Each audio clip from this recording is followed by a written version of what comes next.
Hello, friends. Very good morning. I'm quite excited to announce the new launch of UPSC Infinity. ఈ రోజు వరకు యూపీఎస్సీకి ఒక్కొక్క course launch చేసుకుంటూ వచ్చాం, starting with economy, followed by polity, followed by current affairs. Now I'm launching a full fledged UPSC course. It covers your prelims and mains, including CSAT. Covers everything. And I'll give you 5 reasons why you should consider this. If you are a beginner or even a student, మనం ఇంకా degree first year, second year, third year, engineering first year, second year, final year చదువుతున్న students అయినా సరే ఈ course ఎంచుకోవడం వల్ల మీకున్న benefits ఏంటో చెప్తాను. First thing, completely student centric approach. నేను పాంపస్గా, స్టైలిష్గా, గొప్ప గొప్ప పదాలు వాడుతూ కోర్సు గురించి నేను ఎప్పుడు గొప్పలు చెప్పుకోను. మొదటి రోజు నుంచి మనం ఎంచుకున్న అప్రోచ్ ఒకటే, స్టూడెంట్స్కి అర్థమయ్యేలా చెప్పడం.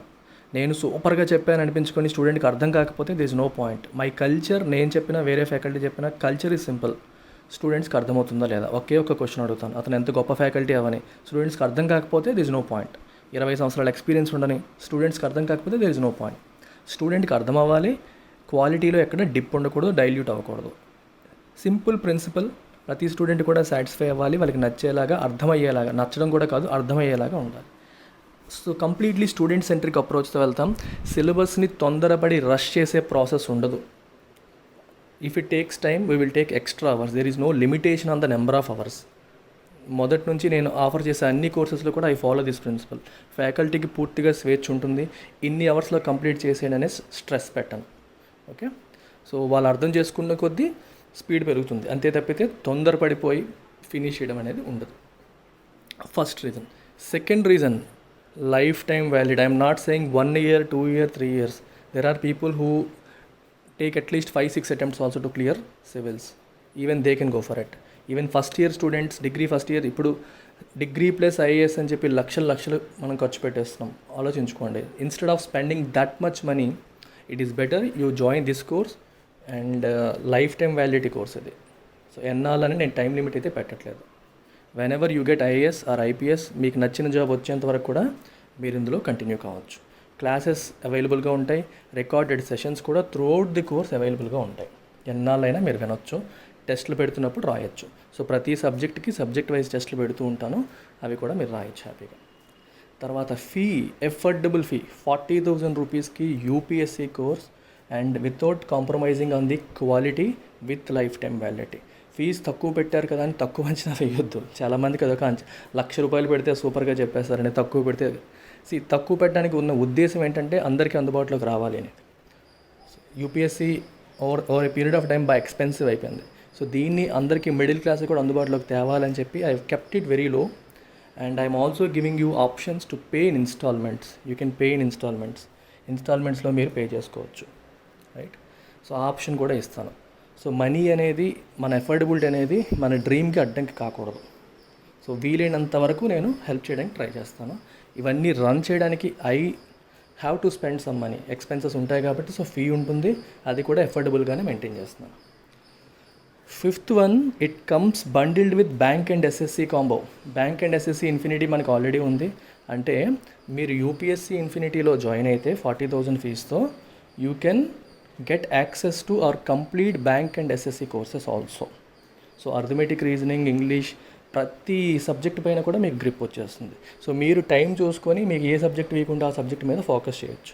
ఈ కోర్స్ మీకు బండిల్ అయిపోతుంది కాబట్టి CSAT చాలా ఈజీగా హ్యాండిల్ చేస్తారు. చాలామంది CSAT కోసం బ్యాంక్ కోర్స్ జాయిన్ అవుతూ ఉంటారు. I'm also giving SSC here. SSC ఇవ్వడం వల్ల you have additional subject, pure maths కూడా యాడ్ అవుతుంది.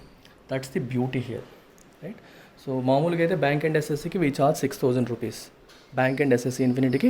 And that comes bundled with this. దీంతో బండిల్ అయి వచ్చేస్తుంది. That's the beauty of UPSC infinity, right? So give me a call if you are interested, if you are studying anything. ఏ స్టేజ్లో ఉన్నా సరే, beginner అయినా సరే. కొంతమంది అడుగుతున్నారు బిగినర్స్కి పర్వాలేదని. బిగినర్స్కి అద్భుతమైన ప్రోగ్రామ్. ఎందుకంటే బిగినర్స్కి ఫాస్ట్గా చెప్పేసి అర్థం కాదు. లెట్స్ సే మీరు ఒక ఫేమస్ ఇన్స్టిట్యూట్కి వెళ్ళారనుకోండి, 7 months 8 monthsలో మీకు సిలబస్ కంప్లీషన్ జరుగుతుంది. మార్నింగ్ నుంచి ఈవినింగ్ వరకు క్లాసెస్ పెడతారు. ఆ ఫ్లోలో మనం అందుకోలేం. అంతమంది వందల మంది స్టూడెంట్స్ మధ్యలో మనల్ని పట్టించుకునే వాళ్ళు ఉండరు, మనకు అర్థం కాదు. ఈలోపు 1,50,000 2 లక్షలు ఫీజులు కట్టేస్తాం. రెండవసారి మళ్ళీ వెళ్ళాలనుకున్నా ఆల్రెడీ ఎగ్జాస్ట్ అయిపోతాం కాబట్టి చాలామంది స్టూడెంట్స్ మళ్ళీ ఇంట్లో అడగలేరు. అడగలేక సబ్జెక్ట్లో డౌట్స్ అలాగే ఉండిపోయి ఇంట్లో చాలా మదన పడుతూ ఉంటారు. ఈ ప్రోగ్రాంలో అడ్వాంటేజ్ ఏంటి, ఒకసారి మీకు అర్థం కాలేదనుకోండి, listen to it again, you get access to video and you get access to live class also. మళ్ళీ ఆ టాపిక్ వచ్చినప్పుడు మళ్ళీ వినే అవకాశం మీకు ఉంది. ఇది ఎంతమందికి వస్తుంది చెప్పండి? And without any time limit, 1 year 2 years అనుకో, నేను టైం లిమిట్స్ కూడా పెట్టట్లా, అబ్సల్యూట్లీ ఓపెన్ టు స్టూడెంట్. అందుకే స్టూడెంట్కి ఏ రకంగా చేసే బెనిఫిట్ ఉంటుందో ఆ రకంగా డిజైన్ చేయబట్ట కోర్స్. మార్కెట్లో అందరూ ఏం చేస్తున్నారు అనేది నేను చూడలేదు, స్టూడెంట్కి ఏం అవసరం దాన్ని ఆలోచించి నేను చేశాను. ఎవరికైనా ఏమైనా డౌట్స్ ఉంటే నాకు కాల్ చేసి అడగండి, you know my number, right? తర్వాత స్లైడ్లో డిస్ప్లే అవుతుంది, నెంబర్ నోట్ చేసుకోండి, మొహమాట పడకండి. ఏ డౌట్ ఉన్నా క్లారిఫై చేసుకోండి. ఎందుకంటే ఇది మీకు యూపీఎస్సీ అనేది biggest dream one can have in వరల్డ్లోనే టఫెస్ట్ ఎగ్జామ్ ఇది. సో మనందరికీ తెలిసిందే. సో ఈ విషయంలో కాంప్రమైజ్ అవ్వకూడదు, క్వాలిటీ కాంప్రమైజ్ అవ్వకూడదు. అలా అని చెప్పి we cannot burn our pockets, that COVID-19 టైంలో. అండ్ ఇది ఇంకా కష్టంగా ఉంది అందరికీ. అలాగే bank and SSC CGL infinity already ముందు మాట్లాడుకున్నాం. సో 6,000 రూపీస్కి you get complete syllabus coverage of bank and SSC CGL together.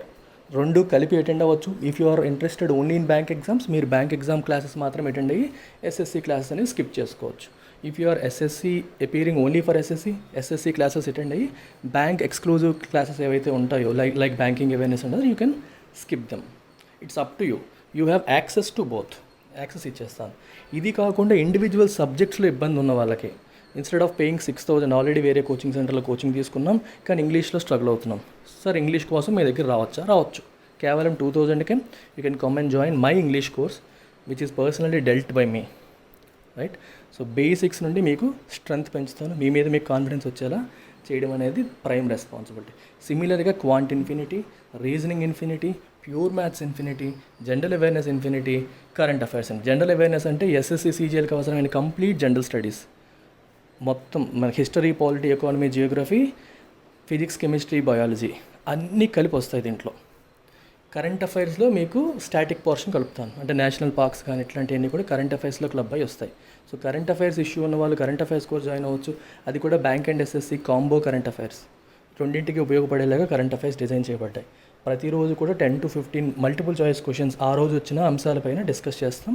ఆ డిస్కస్ చేస్తూ ఆ క్వశ్చన్స్లో ఇవ్వబడ్డ అంశాల గురించి ఫర్దర్ ఎక్స్ప్లెనేషన్ అనేది ఉంటుంది.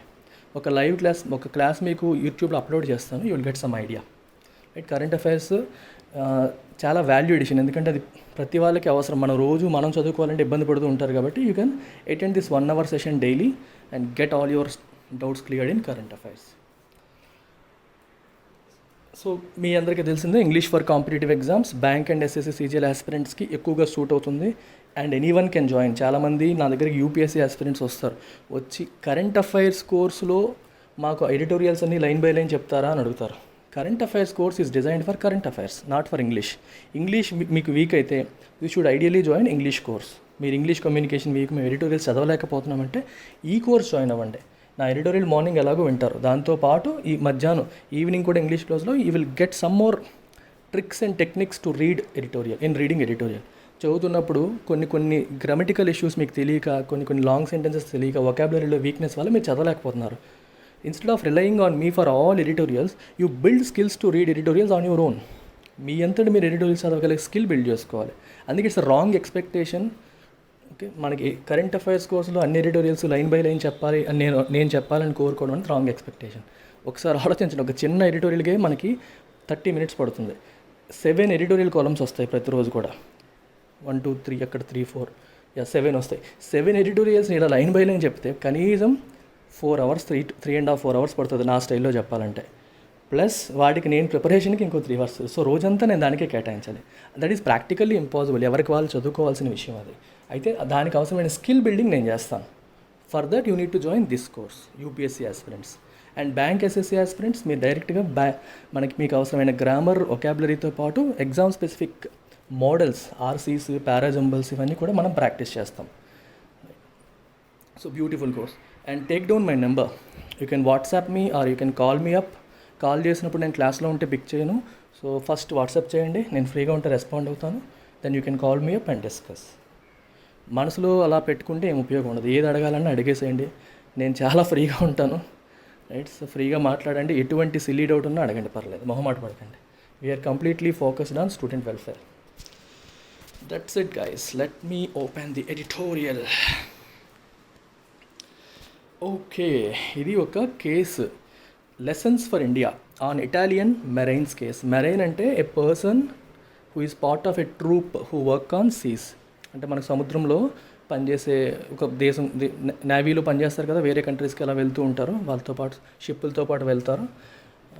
నేవల్ కమాండర్ గ్రూప్లో పనిచేసే వాళ్ళని మనం మెరైన్స్ అంటాం, రైట్? ఇటాలియన్ మెరైన్స్ వీళ్ళు ఏం చేశారంటే 2012లో 2 కేరళ ఫిషర్మెన్ని చంపేశారు. అంటే వాళ్ళు మా షిప్ని అటాక్ చేస్తున్నారు అనుకొని చంపేశారు. సో దాని గురించి ఇంటర్నేషనల్గా ఇండియాకి ఇటలీకి మధ్యలో డిస్ప్యూట్ నడుస్తుంది.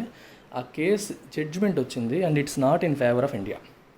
సో దీని నుంచి ఇండియా ఏం నేర్చుకోవచ్చు, what are the lessons that India can learn from it అనేది ఎడిటోరియల్ యొక్క ప్రధాన ఉద్దేశం. The Italian marines case meets with a disappointing end as India loses right to trial. So బేసికల్గా ట్రయల్ అంటే అర్థం ఏంటి? లీగల్గా విచారణ చేయడం. If you try someone, try అంటే మీనింగ్ ఏంటి? Take him through a legal process. TRY try అంటే 3-4 మీనింగ్స్ ఉన్నాయి. ట్రై అంటే ఫస్ట్ మనకి తెలిసిన మీనింగ్ ఏంటి? ట్రయల్ అంటే ప్రయత్నం చేయడం, ట్రయల్ వేసాను అంటాం, ప్రయత్నం చేయడం. ట్రయల్కి ఇంకో మీనింగ్ ఏంటి? లీగల్ ట్రయల్ అంటే కోర్టు ద్వారా విచారణ చేయడం. ఏదన్నా విషయంలో ఇష్యూస్ ఉన్నాయనుకోండి, దాన్ని కోర్టు ద్వారా విచారణ చేయడాన్ని మనం లీగల్ ట్రయల్ అంటాం. అర్థమైందా? To take something through judicial process is called legal trial.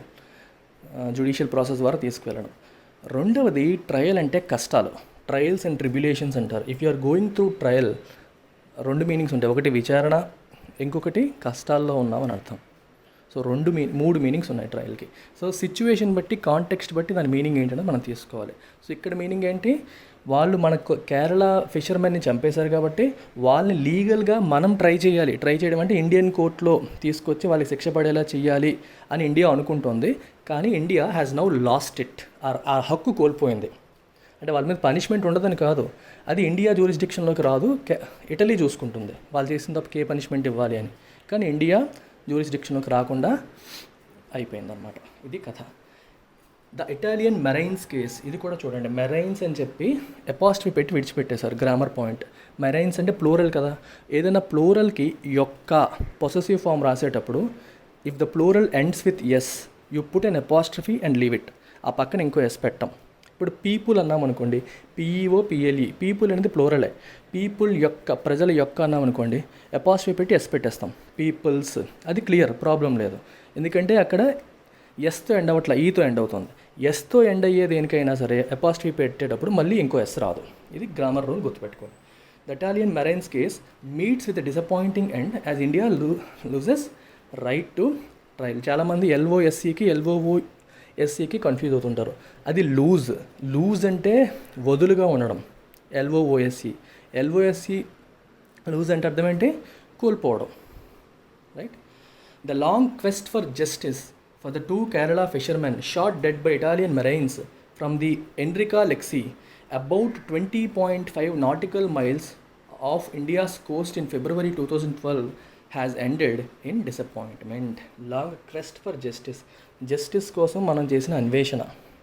Quest అంటే అన్వేషణ, right? అదేమైంది? For 2 Kerala fishermen shot dead by Italian marines from the Enrica Lexi, about 20.5 nautical miles of India's Coast. India Coast నుంచి 20.5 nautical miles దూరంలో ఈ incident జరిగింది. So వీళ్ళు incident జరిగింది కాబట్టి, so దానిపైన మన వాళ్ళు చంపేశారు కాబట్టి వాళ్ళని లీగల్గా వాళ్ళ మీద పనిష్మెంట్ రావాలని ప్రయత్నం చేశారు. అన్ఫార్చునేట్లీ ఇండియా ఓడిపోయింది కేసులో. An international arbitration court has ruled that India does not have jurisdiction to try the Marines who it held were entitled to immunity as they were acting on behalf of the state. So beautiful sentence. International arbitration court. Okay, international arbitration court ఏం చెప్పింది? Arbitration అంటే తెలుసు కదా, ఎవరి మధ్య disputes ఉన్నప్పుడు ఇద్దరిని కూర్చోబెట్టి మధ్యలో ఒక పెద్ద మనిషి వచ్చి ఆర్బిట్రేషన్ చేస్తారు. 2 వైపులా వింటారు, వాదనలు వినేసి తీర్పునిస్తారు. దాన్ని మనం ఆర్బిట్రేషన్ అంటాం, అడ్జుడికేషన్ అంటాం, ఆర్బిట్రేషన్ అంటాం, డిస్ప్యూట్ రెజల్యూషన్ అనమాట. సో దీనికి సంబంధించి ఒక కోర్టు పేరు నెక్స్ట్ లైన్లో వస్తుంది.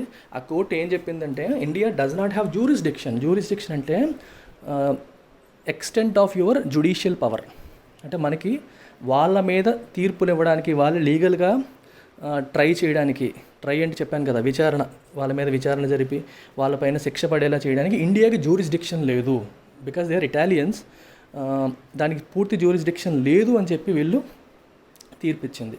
అంటే ఇండియా ఏమనుకుంటుందంటే వాళ్ళు ఇండియాకి రప్పించి ఇండియా లా ప్రకారం, చట్టం ప్రకారం వాళ్ళ మీద కేసులు పెట్టి వాళ్ళకి శిక్ష వేద్దామని ఇండియా అనుకుంది. అన్ఫార్చునేట్లీ ఇండియాకి జ్యూరిస్డిక్షన్ లేదు. You do not have power, judicial power to try them అని చెప్పి ఇంటర్నేషనల్ ఆర్బిట్రేషన్ కోర్టు తీర్పునిచ్చింది. అదేమంటుంది, హూ ఇట్ హెల్డ్ ఏమంటుంది, were entitle to immunity as they were acting on a state. State అంటే ఇప్పుడు కూడా మీకు పొలిటికల్ సైన్స్లో whenever you see the word state, it doesn't mean రాష్ట్రం కాదు. స్టేట్ అంటే కంట్రీ అని, దేశం అని. ఓకే, స్టేట్ అంటే వాళ్ళ దేశం తరపున వాళ్ళు చేశారు తప్పితే పర్సనల్ గ్రడ్జ్ పెట్టుకొని ఇండియన్ ఫిషర్మెన్ని చంపలేదు. బేసికల్గా వాళ్ళు ఏమంటారంటే, ఈ ఇండియన్ ఫిషర్మెన్ మా షిప్ని దోచేయడానికి వచ్చారు. పైరసీ అంటాం కదా. పైరసీకి 2 మీనింగ్స్ ఉంటాయి. పైరసీ అంటే ఒక మనకు ఒరిజినల్ కాపీని డూప్లికేట్ చేసేయడానికి కూడా పైరసీ అంటాం. సినిమాల్లో ఆ పదం వింటూ ఉంటాం. అలాగే పైరేట్స్ ఆఫ్ ద కరీబియన్ విన్నారా? దోపిడీ దొంగలు, సముద్రంలో వెళ్తున్న షిప్పుల మీద దోపిడీ చేసి, దాడి చేసి దొంగతనం చేయడానికి కూడా పైరసీ అంటారు. Robbing of ships at sea, సముద్రంలో ఉన్న షిప్స్ మీద రాబ్ చేయడం, దోపిడీ చేయడాన్ని పైరసీ అంటారు. సో వాళ్ళు ఏమంటారు, వీళ్ళు దోపిడీ చేయడానికి వచ్చారు అందుకే చంపేసామనేది వాళ్ళ వాదన. వాళ్ళ వాదన అదనమాట. సో అందుకని వాళ్ళు ఆ దేశం యొక్క ఆ షిప్లో మన దేశానికి సంబంధించింది ఉంటుంది కదా, దాన్ని కాపాడడం కోసమే వీళ్ళు చేశారు. అందుకని వాళ్ళకి ఇమ్యూనిటీ ఉంటుంది. ఇమ్యూనిటీ అంటే అర్థం ఏంటి? Protection from punishment. మనకి ఇమ్యూనిటీకి మనకి ఇంకో మీనింగ్ తెలుసు, న్యాచురల్ ఇమ్యూనిటీ. బాడీలో ఇమ్యూనిటీ ఉండాలి. ఈ మధ్యన కోవిడ్-19 కోసం వింటూ ఉన్నాం, ఇమ్యూనిటీ ఉండాలి. ఇమ్యూనిటీ అంటే protection from pathogens. Okay, harmful pathogens అంటే మైక్రో ఆర్గానిజమ్స్ అనమాట. మన బాడీకి డిసీజ్ కాజింగ్ మైక్రో ఆర్గానిజమ్స్ నుండి బాడీకి ఉండే రక్షణని మనం ఇమ్యూనిటీ అంటాం. ఇమ్యూనిటీని బూస్ట్ చేసుకోవాలంటాం. అంటే సంథింగ్ హార్మ్ఫుల్ నుండి ప్రొటెక్ట్ చేసేది ఇమ్యూనిటీ.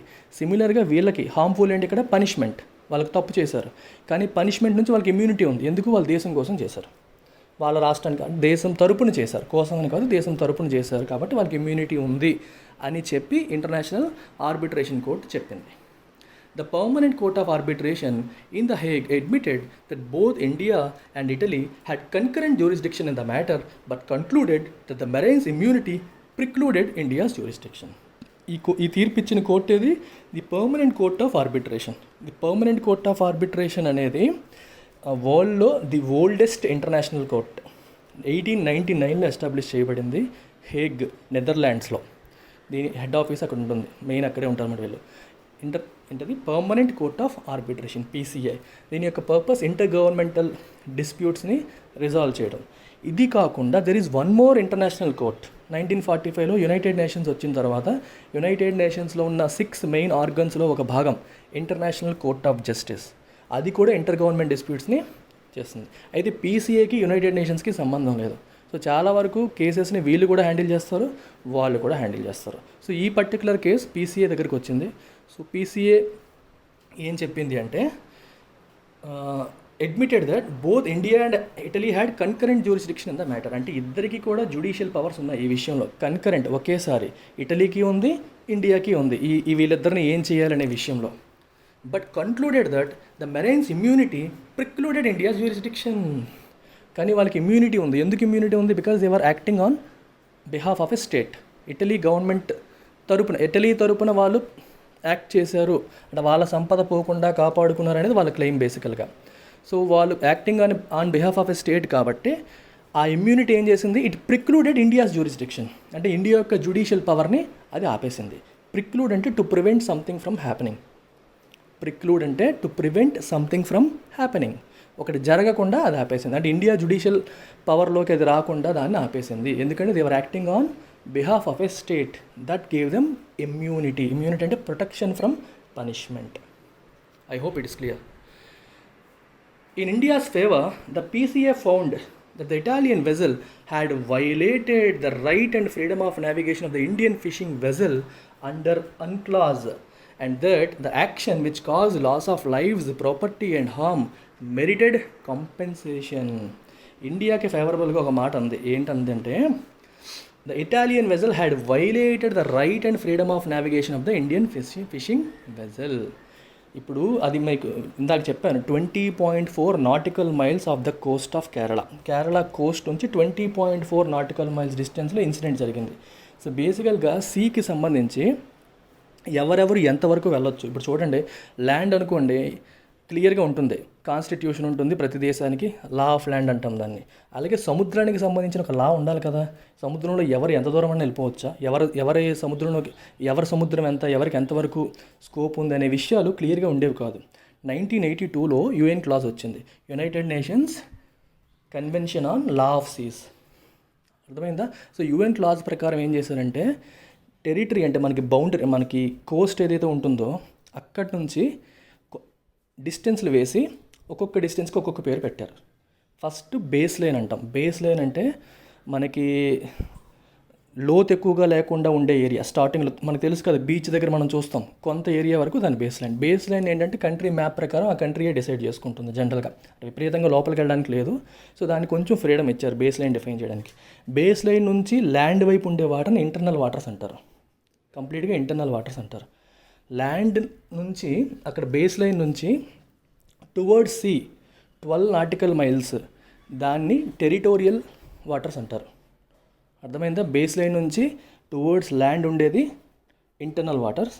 బేస్ లైన్ నుంచి 12 నాటికల్ మైల్స్ టువర్డ్స్ సీ, సముద్రం వైపు 12 nautical miles. 1 nautical mile is equal to 1.85 kilometres వస్తుంది మీరు క్యాలిక్యులేట్ చేస్తే. సో అది 12 నాటికల్ మైల్స్ టువర్డ్స్ సీ ఏమో టెరిటోరియల్ వాటర్స్. టెరిటోరియల్ వాటర్స్ నుంచి ఇంకొక 12 nautical miles or base line నుంచి 24 నాటికల్ మైల్స్, దాన్ని కంటిగ్యువస్ జోన్ అంటారు. Right? First internal waters, territorial waters, contiguous zone.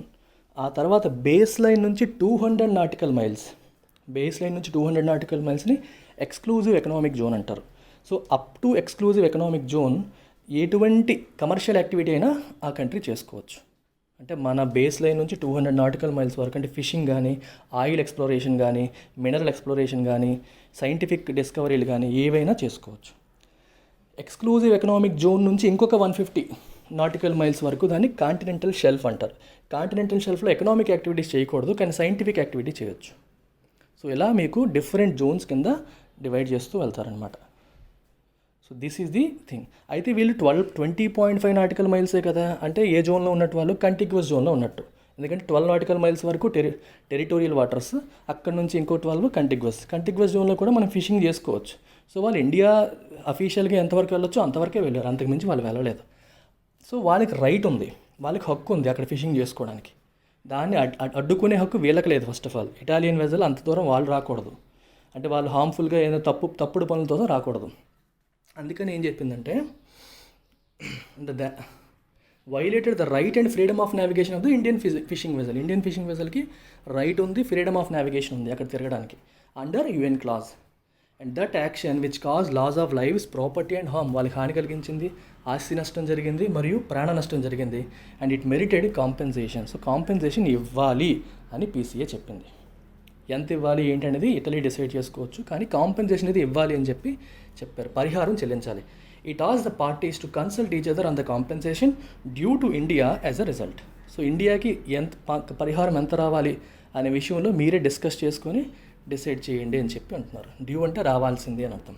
More significantly, the PCA rejected a key argument by Italy that India, by leading the Italian vessel into its territory and arresting the marines, violated its obligation to cooperate with measures to suppress piracy under Article 100 of UN clause. It's చాలా important statement చూడండి. More significantly, the PCA rejected a key argument by Italy. Italy ఒక argument చేసింది ఏమని, that India by leading the Italian vessel in to its territory and arresting the marines.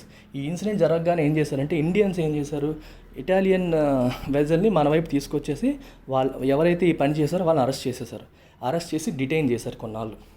Okay, అలా చేసి violated it's obligation to cooperate with measures to suppress piracy. So Italy ఏముంటుంది, మేము పైరసీని suppress చేయడం కోసం చేసిన యాక్ట్ అది.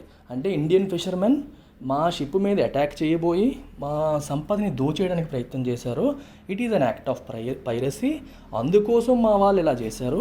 అలాంటి వాళ్ళని ఇప్పుడు అరెస్ట్ చేయడం ద్వారా పైరసీని అరికట్టడానికి మనం చేస్తున్న చర్యలు విషయంలో తన ఆబ్లిగేషన్ని India ఉల్లంఘించింది.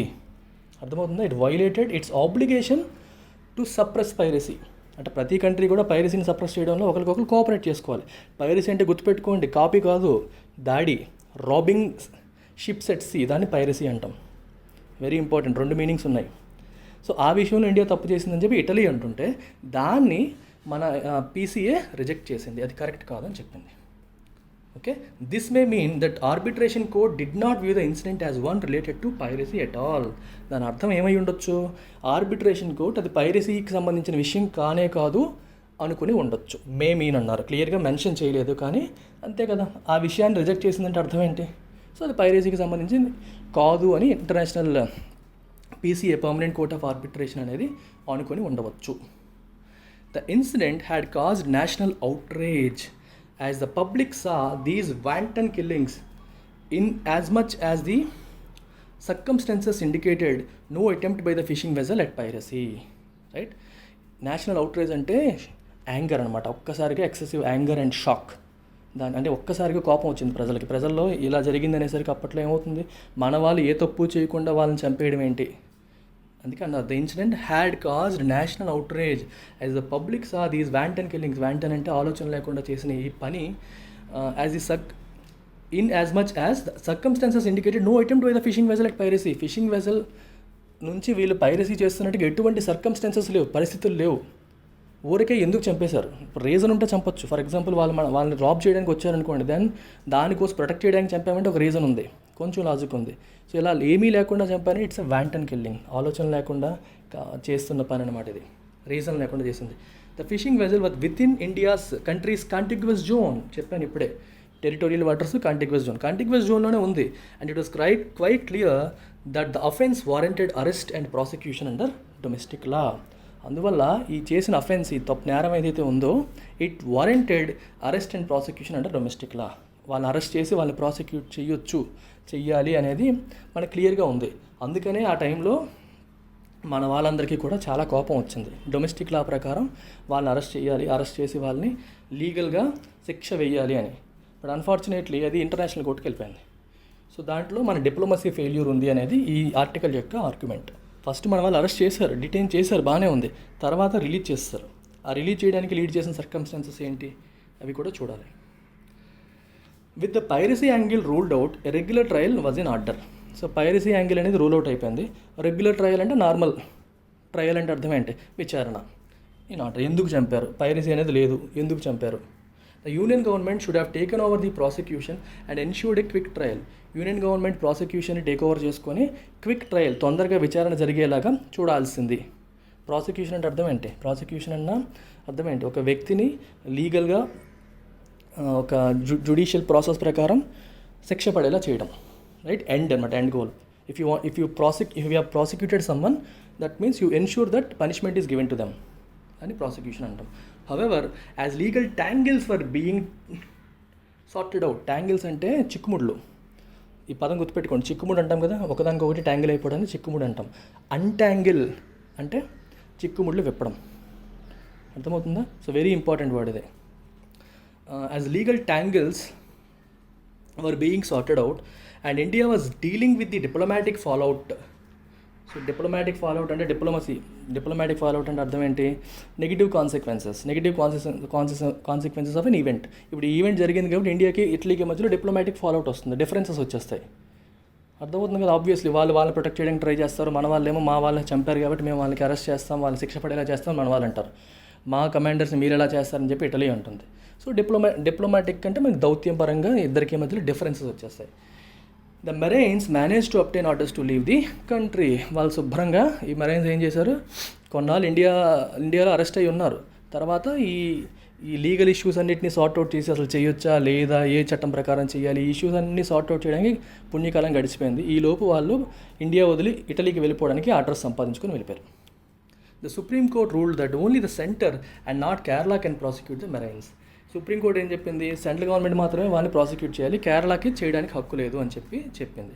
A bigger legal issue which caused more delay came later. ఇంకా ఎక్కువ డిలే కాజ్ చేసిన లీగల్ ఇష్యూ తర్వాత వచ్చింది.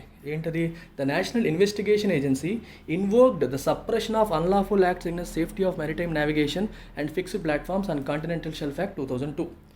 ఇది ఒక చట్టం.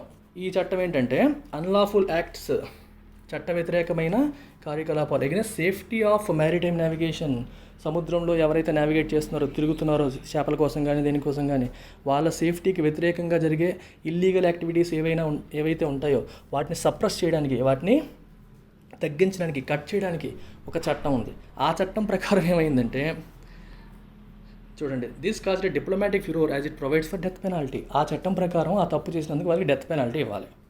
సో నేషనల్ ఇన్వెస్టిగేషన్ ఏజెన్సీ ఏంటి, ఆ చట్టాన్ని ఇన్వోక్ చేసింది, దాన్ని తీసుకొచ్చింది, రైట్, దాన్ని రిఫర్ చేసింది. దాన్ని రిఫర్ చేసినప్పుడు డెత్ పెనాల్టీ ఇవ్వాలి అని చెప్పి వచ్చింది.